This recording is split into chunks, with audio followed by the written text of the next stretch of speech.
Hello friends, ओम श्री गणेशाय नमः। जय श्री कृष्णा। आप सभी का स्वागत है आपके अपने यूट्यूब चैनल पर। फ्रेंड्स, आज हम आपको इस वीडियो में बताने जा रहे हैं कार्तिक मास में सुनी जाने वाली ब्राह्मण ब्राह्मणी की कहानी के बारे में, जिसको सुनने मात्र से ही घर में आती है खुशहाली और सुख समृद्धि।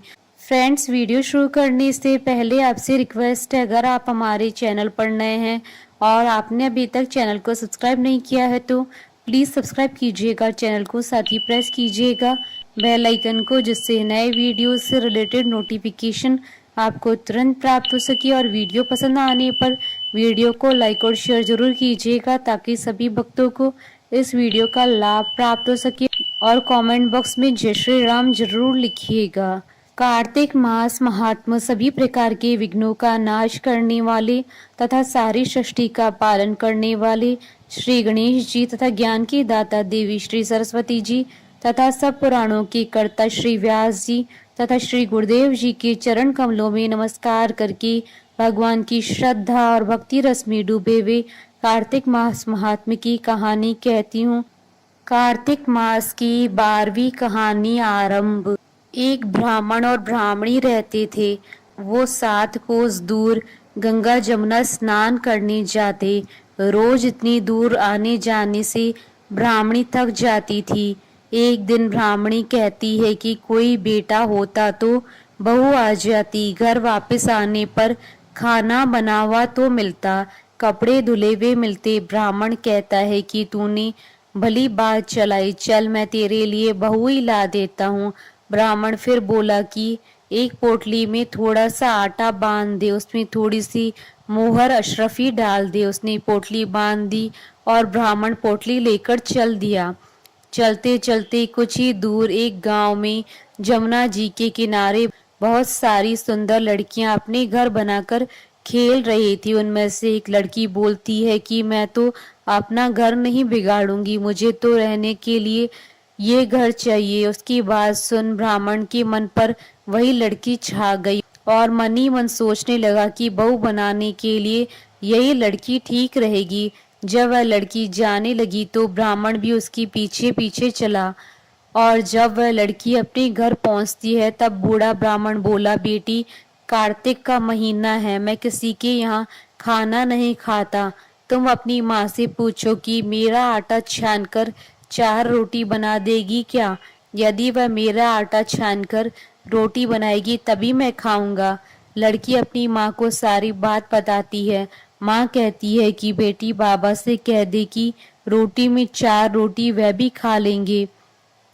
लेकिन लड़की कहती है कि नहीं माँ, बाबा ने कहा है कि मेरा आटा छान कर बनाओगी तभी वह खाएंगे। तब उसकी माँ कहती है कि ठीक है, जा बाबा से कह दे कि अपना आटा दे दे। उसने आटा छाना तो उसमें से मोहर अशरफी निकलती है। वह सोचती है कि जिसके आटे में इतनी मोहर अशरफी है तो उसके घर न जाने कितनी होगी। जब ब्राह्मण रोटी खाने बैठा तो लड़की की माँ बोली, तुम लड़की की सगाई करने जा रहे हो? बाबा बोला कि मेरा लड़का तो काशी बनारस पढ़ने गया हुआ है, लेकिन अगर तुम कहो तो मैं खांड कटोरे से तेरी लड़की को ब्याह कर साथ ले जाऊं। लड़की की माँ बोली, ठीक है बाबा, और वह ब्याह कर लाया। घर आकर बोला, रामू की माँ, दरवाजा खोलकर देख, मैं तेरे लिए बहू लेकर आया हूँ। आकर बहू का स्वागत सत्कार कर ब्राह्मणी बोली, दुनिया ताने मारती थी, अब तू भी मार ले। हमारे तो 7 जन्म तक कोई बेटा बेटी नहीं है। तो ब्राह्मण बोला, तू दरवाजा तो खोल। ब्राह्मणी ने दरवाजा खोला तो सामने बहू खड़ी दिखी। तब वह आदर सत्कार से बहू को अंदर ले गई।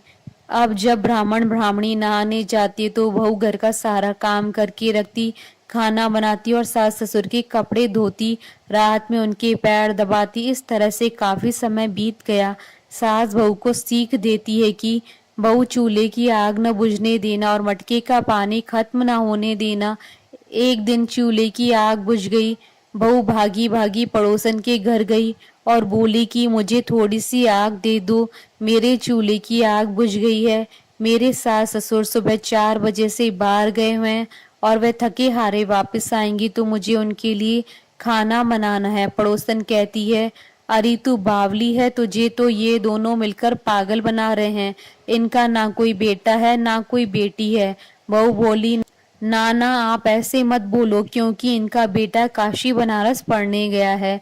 पड़ोसन फिर बोली, अरे तुझे ये झूठ बोलकर लाए हैं, इनका कोई बेटा नहीं है। अब बहू पड़ोसन की बातों में आ गई और कहने लगी कि अब आप ही बताओ कि मैं क्या करूं। पड़ोसन कहने लगी कि करना क्या है, अब सास ससुर आए तब जली फूकी रोटी बना देना, अलूनी पलूनी दाल बना देना, खीर की कड़छी दाल में और दाल की कड़छी खीर में डाल देना। बहू पड़ोसन की सारी सीख लेकर अपने घर आ गई और जैसा पड़ोसन ने बताया वैसा ही उसने किया।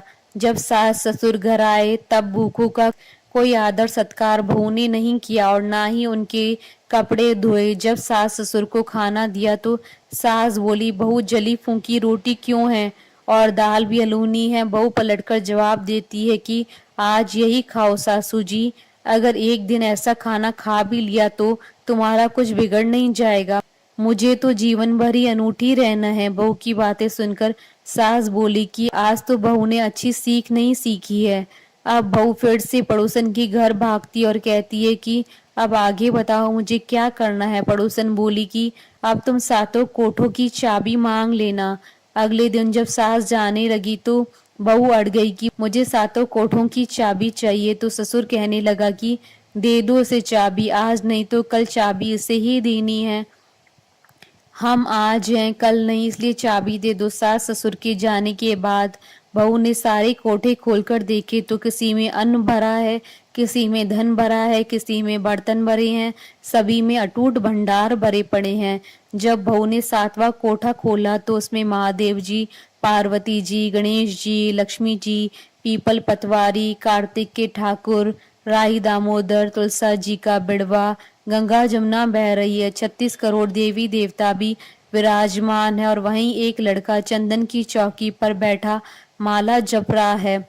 सब देख बहू लड़के से कहती है, तू कौन है? लड़का कहता है कि मैं तेरा पति हूँ, दरवाजा बंद कर दे, जब मेरे माँ बाप आएंगे तब खोलना। सारा नजारा देखकर बहू बहुत खुश हुई और नाचती फिरने लगी। 16 श्रृंगार कर सुंदर वस्त्र पहन और सास ससुर का इंतजार करने लगी। उनके लिए 36 प्रकार के पकवान बनाकर रखे। सास ससुर जब वापस आए तब उसने उनका बहुत आदर सत्कार किया, उनके कपड़े धोए, उनके पैर दबाए। बहू सास के पैर दबाते कहने लगी कि माँ जी, आप इतनी दूर 12 कोस यात्रा करके गंगा जमुना का स्नान करने जाती हो, थक जाती हो तो तुम घर में स्नान क्यों नहीं करती हो? बहू की बात सुन सास कहने लगी कि भला गंगा जमुना जी भी घर में बहा करती हैं क्या? बहू बोली, हाँ माँ जी, बहती है, चलो मैं आपको दिखाती हूँ। उसने सातवां कोठा खोलकर दिखाया तो उसमें गणेश जी, लक्ष्मी जी, महादेव जी, पार्वती जी, पीपल पतवारी माता लहरा रही हैं, तुलसा जी भी लहरा रही हैं, कार्तिक के ठाकुर, राई दामोदर, गंगा जमुना बह रही हैं, 36 करोड़ देवी देवता विराजमान है और वहीं तिलक लगाए चंदन की चौकी पर एक लड़का माला जप रहा है। माँ ने कहा कि तू कौन है? लड़का बोला, माँ मैं तेरा बेटा हूँ। बुढ़िया फिर बोली, तू कहाँ से आया? लड़के ने कहा कि मुझे कार्तिक देवता ने भेजा है।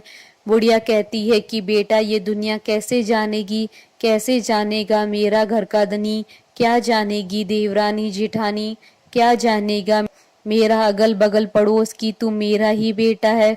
बुढ़िया ने विद्वान पंडितों से सलाह ली तो वह बोले कि इस पार बहू बेटा साथ खड़े हो जाएं और उस पार बुढ़िया खड़ी हो जाए। बुढ़िया ने चाम अर्थात चमड़ा की अंगिया पहनी, छाती में से दूध की धार निकले, बेटे की दाढ़ी मूछ भीगे, पवन पानी से गठजोड़ा बंधे तो जब जाने की यह बुढ़िया का ही बेटा है उसने ऐसा ही किया। चाम की अंगिया फट गई, छाती में से दूध की धार निकली, बेटे की दाढ़ी मूछ भीग गई, पवन पानी से बहू बेटे का गठजोड़ बंध गया। ब्राह्मण ब्राह्मणी की खुशी का पार न रहा, वे बहुत खुश हुए। हे कार्तिक के ठाकुर, राई दामोदर, भगवान ने जैसे बहू बेटा उसको दिए वैसे ही सभी को देना।